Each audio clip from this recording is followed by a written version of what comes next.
Sigurado ka ba si Amirang gumawa na ito sa'yo? Opo, Tito. Sigurado ako, isa sa inyong tatlo susunod ng biktima niya.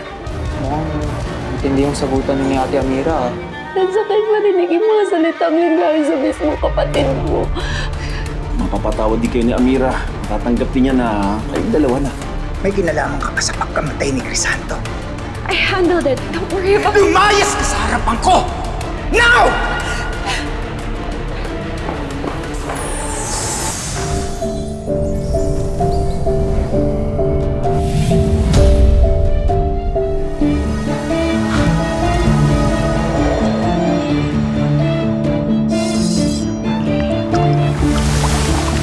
Maria Makiling, tulungan mo ko.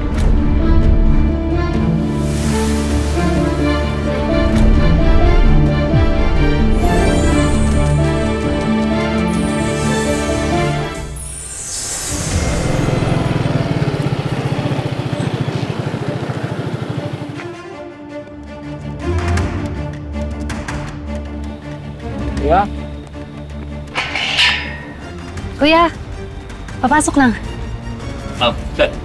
Sige po.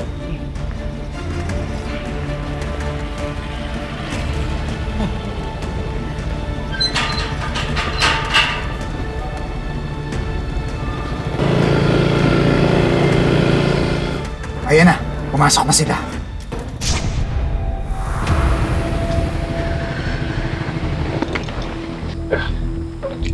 Ano? Handa ka na bang makita si Amira? Ay, pa ba? PBI to, no? Atapang at tao. Totoo ba yan? Sa totoo lang, pagod na ako. Pagod na ako mag-explain sa mga tao. Pati dyan kay Amira. Kahit panong buhay po si tatay, pakiramdam ko talaga iba ako sa kanila eh.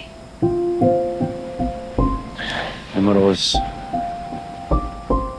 lagi mong tatandaan na may mga taong naniniwala sa'yo. Nakakilala ng totoong ikaw.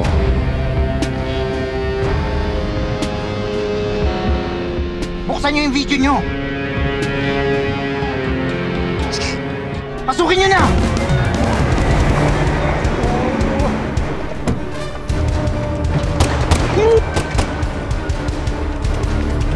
Ano yun?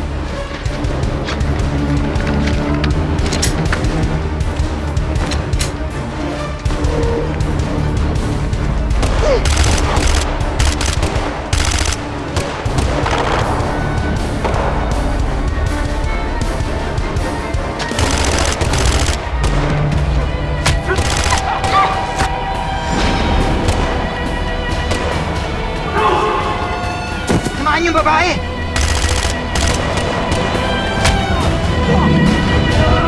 Umalis na kayo dyan! Rose! Rose!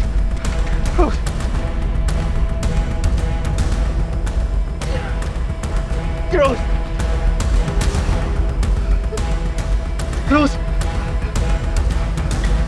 Tulong! Rose! Rose! Tulong! Tulong!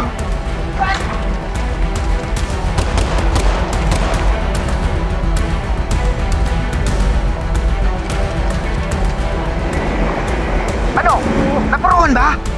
Yes, sir.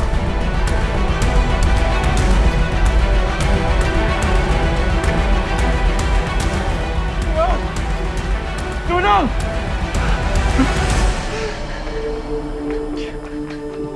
Ano nangyari? Ate! Diyos ko po! Ate! Ano nangyari? Ate! Ano yan? Tulong! Rose! Ate! Sakit ako kunin kayo mo, tiya! Rose! Hindi! Dali na natin sa ospital yung kapatid mo! Out! Rose! Ate, tara mo sa ospital!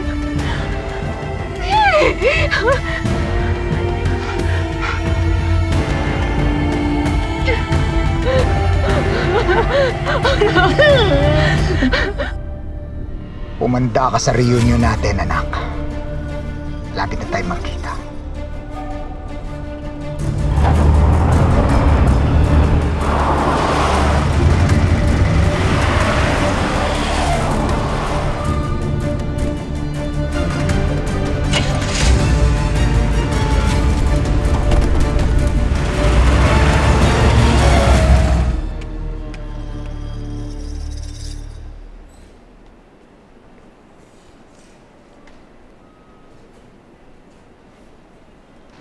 Dok, kumusta na ba yung ate ko?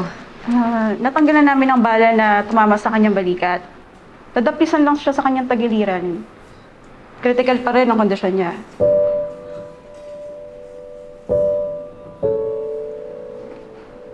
Huwag kang panghinaan ng loob, Ising. Hindi siya papabayaan ng Diyos. Sige ho. Dok, pwede na ho ba namin siyang makita? Maya-maya. Sasabihin sa inyo ng nurse kapag nailipat na siya sa recovery room. Dok, gawin niyo ho ang lahat para sa pasyente. Handa akong gumastos kahit na magkano. Yes ho. Hoy, anong ginagawa mo dito, ha? Alam kong ikaw ang nag-utos sa pamamamatay sa bahay. Kayo lang ang may kakayanan at demonyohan para ipagawa yun. Tapos nandito ka ngayon? Kapal na mukha mo, ah. Kamusta si Rose? Anong kalagayan niya? Bakit mo tinatanong? Anong pakialam mo? Ha? Muntik na siyang mamatay. Pero, okay na ba siya? Sino ka ba para magtanong?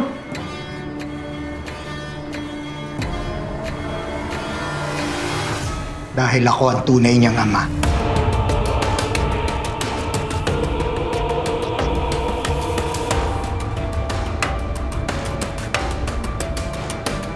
Anak ko si Rose. At si Leyna ang nagsabi niyan sa akin.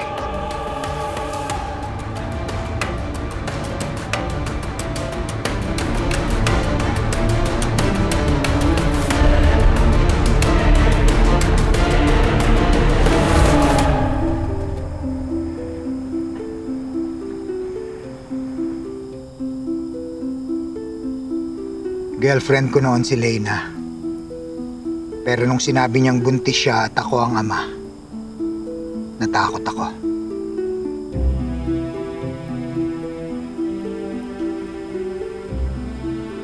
Kahit hindi plinano, blessing yan, Franco. Nabuo ang bata dahil sa pagmamahalan.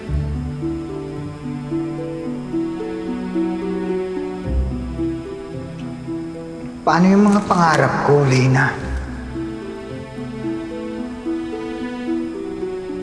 Pwede tayo magtulungan, Franco. Di ba nakaplano na yung mga herbal na pag-aaralan at ibibenta natin? Leyna, mataas ang ambisyon ko sa buhay. Alam mo yan.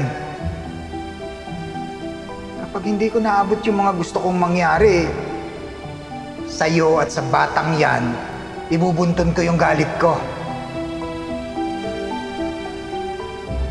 Ibig sabihin ba tinatalikuran mo kami?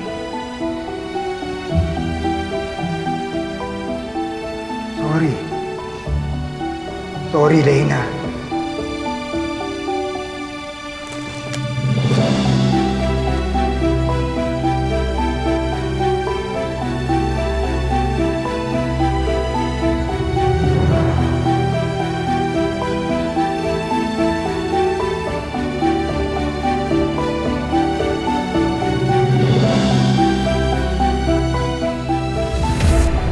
Nalaman ko na lang na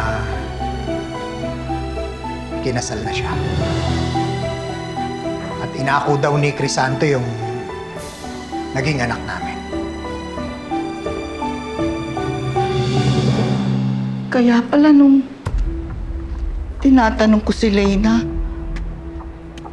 na tungkol sa panahong nag-aaral siya, palagi siyang malungkot. Meron pala siyang hindi masabi sa akin.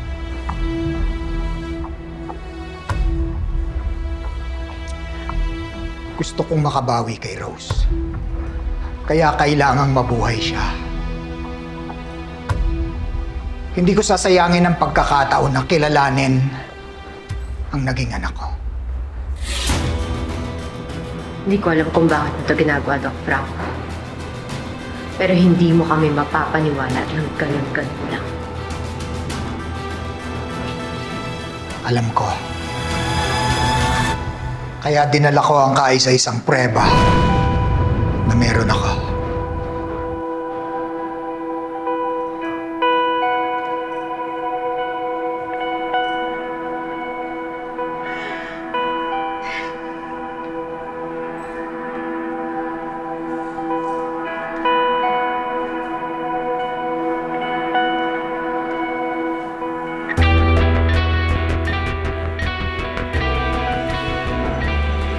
Dok, kamusta ang pasyente? Stable na siya pero kailangan pa niya ma-confine ng ilang araw bago siya makauwi. Maraming salamat at hindi niyo pinabayaan ang anak ko, Dok. Mabuti naman po at hindi napuruhan yung tama niya.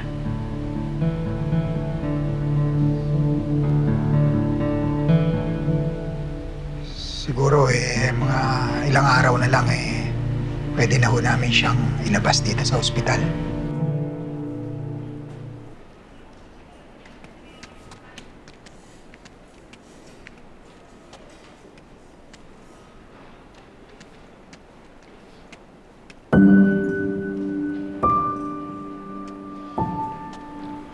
Si Magnolia umuwi muna para asikasuhin yung bahay.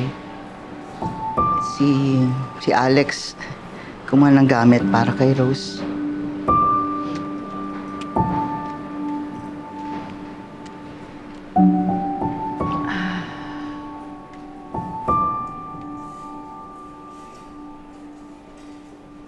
Kanina ko pa iniisip lang. Sa dami ng balang pinaulan sa bahay kanina. Paano kung may namatay sa inyo?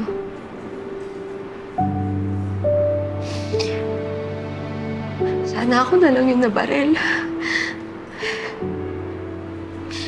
Handa naman ako eh.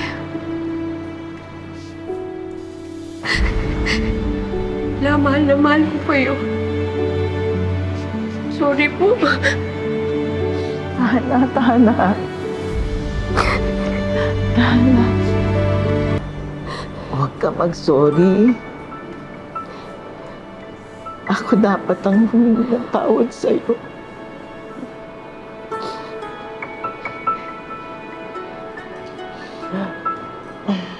Kalimutan na natin yung mga nangyari, ha?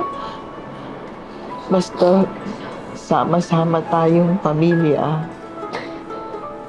Ikaw, ako, at si Rose. Kahit ano pang sabihin ni Franco.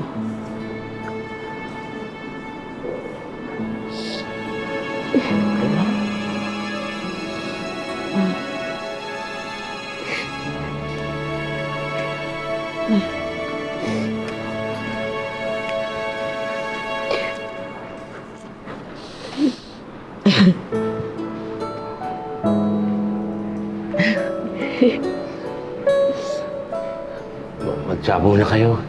Ay, Salamat po. ingat, ha? Ayan. Habang iniinom niya yung tsaang yan, pumikit kayo. Tapos, magkunwari tayo nasa Oriente ulit tayo. Sige.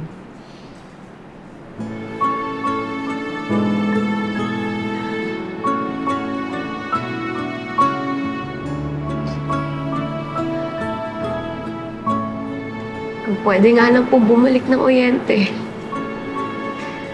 At sa panahong simple lang ang buhay.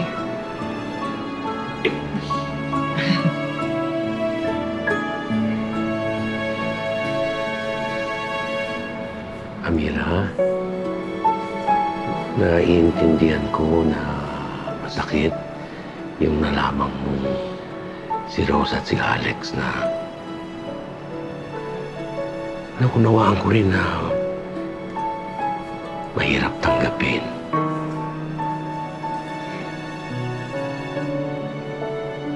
Masisisi niyo ba ako, Lolo Tirso? Sa dami-dami ng babae sa mundo. Talagang kapatid ko pang papalit ni Alex.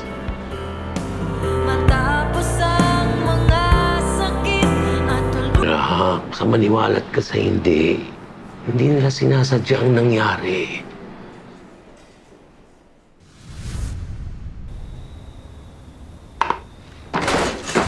Asan ang siga dito?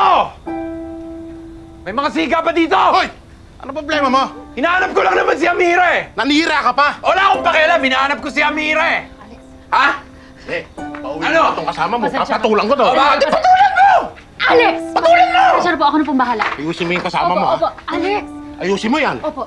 Pasensya na Ako po. ang papatol sa'yo! Alex! Tama na, ano ba? Walang mangyayari kung magpapakalasing ka at maghanap ka ng away. Ano ka ba? 2 taon na. Sa tingin mo ba mababalik mo si Amira sa pagkakagawa mong yan? Ikaw, hindi mo ako naiintindihan.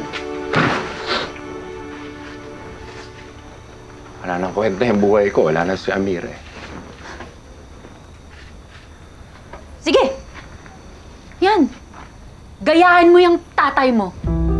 Namatayan ng anak, pero buong pamilya niya muntik din mawala sa kanya kasi binaliwala niya lahat. Na wag mo ako ikukumpara sa tatay ko! Bakit hindi? Tingnan mo nga yung sarili mo, Alex. Sinasayang mo yung buhay mo. Ano ba? Nakapasok ka sa Police Academy tapos nagpa-kick out ka lang. Anong hinihintay mo ngayon, ha? Kamatayan? Sige, sabihin mo lang sa akin. Ako mismo ang magsasabi sa magulang mo dyan sa pamilya mo. Na ngayon pa lang magluksa na sila para sa'yo.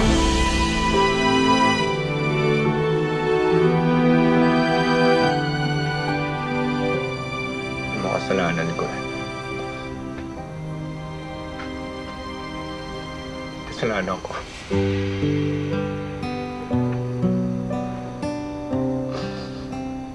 Kasalanan ko.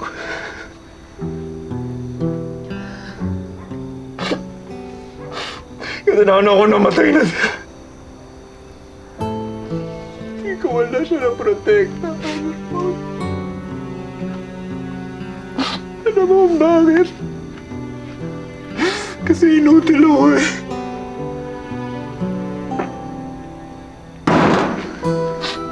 Bakit di na lang ako? Ba't di na lang ako yung namatay?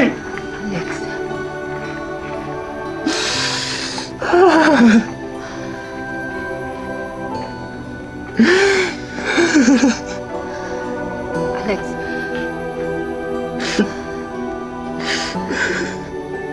Pareho lang tayong nawalan.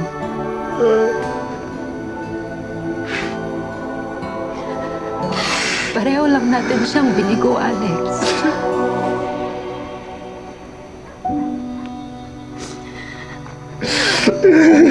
Pero Alex, buhay tayo.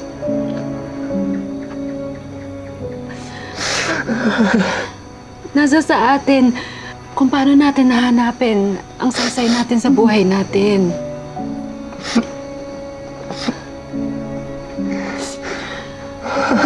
Kung buhay si Amira, yun din yung kukustuhin niya.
Rose, tignan mo nga. Niluto ko. Tama ko, okay na.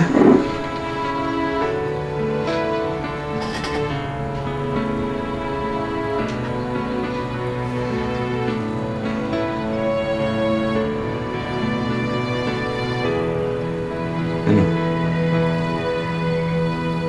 Alex, sabi ko naman sa'yo, Paglinisin mo na lang ako dito sa bahay niyo, kahit magkarpintero pa ako, huwag mo aasahan sa pagluluto. Akala ko naman kasi nagjo-joke ka lang. Uy, hindi ako seryoso ako doon. Ano yan? Gusto ko pa namang gawing espesyal yung birthday ni nanay. Eh, mga pagkain natin, kung di hilaw, sunog. Maaga pa naman, oh. Tara, bili na lang tayo. Buti pa nga. Tara. Tara.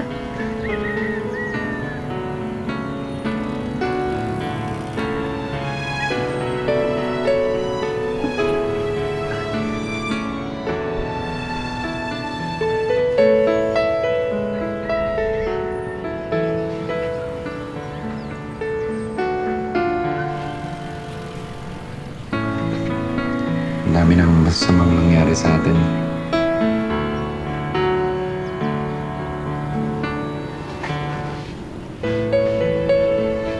Pero maswerte ako dahil yung babaeng kagaya mo. Yung babaeng kagaya mo na nandito sa buhay ko.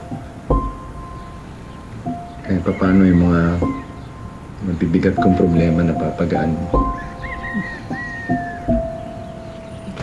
Cheesy nito. Naman, minsan lang naman ako maging cheesy. Bigyan mo na ako.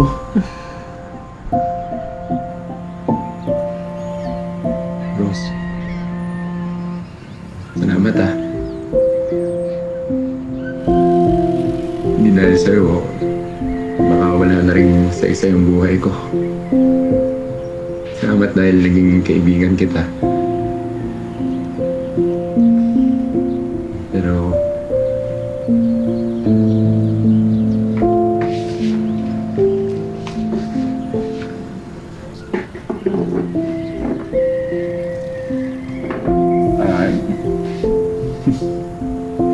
Rose, gusto ko sanang malaman kung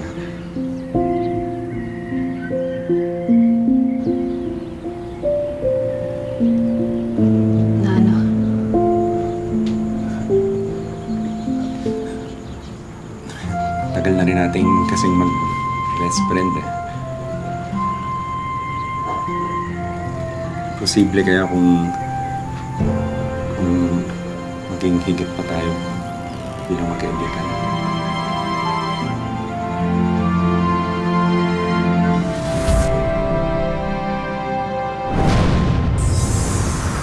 Ito po ba yung narinig ko? Yung sinabi niyo dun sa doktor na kayo ang tatay ko. Rose, anak, isa kang pera. Hindi mo pwedeng angkinin ang apo ko! Hindi mo makakuha ang ate ko. Bakit hindi natin hayaang si Rose ang magdesisyon? Amira, masama ba kung sasama ako sa kanya? Ano sinasabi mo, ate? Kasama ka kay Doc Frank?